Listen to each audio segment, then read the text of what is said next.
Hi అండి, welcome to make life beautiful in Telugu channel. ఇవాళ నేను మీతో ఒక కారపొడి రెసిపీ అనేది షేర్ చేద్దామని అనుకుంటున్నాను. ఇది వచ్చేసి ఎండు రొయ్యలతో కారపొడి.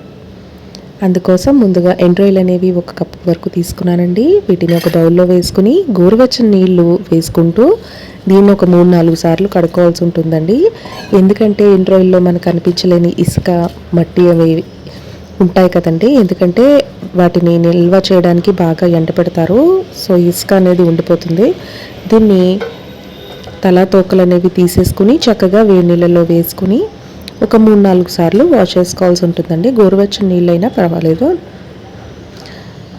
ఆ ఇసుక అవి లేకుండా చక్కగా వాష్ చేసేసుకుని ఒక పేపర్ టవల్లో కానీ కాటన్ క్లాత్లో కానీ దీన్ని ఆరబెట్టుకోవాల్సి ఉంటుందండి. ఎండలో పెట్టన అవసరం లేదు. జస్ట్ గాలిగా ఆరితే ఆ తడి అనేది మనకి పీల్చుకుంటే సరిపోతుంది. ఇప్పుడు బాండీ పెట్టుకుని మనం డ్రై రోస్ట్ కోసం ఒక 2 స్పూన్ల మినపగుళ్ళు, 1 స్పూన్ వరకు జీలకర్ర, అలాగే కొన్ని మెంతులు తీసుకున్నానండి. నేను తీసుకున్న ఈ కప్పుడు క్వాంటిటీకి ఈ క్వాంటిటీ యాడ్ చేస్తున్నాను. మీరు ఎంత క్వాంటిటీ తీసుకుంటే దాన్ని బట్టి యాడ్ చేసుకోండి చూసుకుని. అలాగే ఆ కప్పు ఫుల్గా ధనియాలు కూడా యాడ్ చేసుకున్నాను. అలాగే ఒక 10-12 వరకు ఎండుమిరపకాయలు అనేవి తీసుకున్నానండి. కారం బట్టి ఎండుమిరపకాయలు చూసి తీసుకోండి.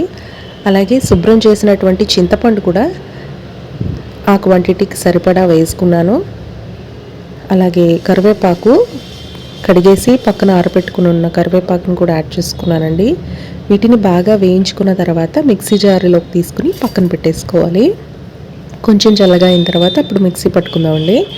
ఇందులోనే వెల్లుల్లిపాయలు కూడా ఒక 7-8 వరకు తొక్కలు తీసినవి వేసుకున్నాను. మీకు కావాలంటే తొక్కలతో కూడా వేసుకోవచ్చు. ఇప్పుడు ఇదే బాండీలో మనం పక్కన ఆరబెట్టి ఉంచుకున్నటువంటి ఎండు రొయ్యలు అనేవి వేసేసుకోవాలండి. ఇవి కలర్ చేంజ్ అయ్యి గట్టిగా అయ్యే వరకు, అంటే క్రిస్ప్గా అయ్యే వరకు వేయించుకోవాల్సి ఉంటుంది.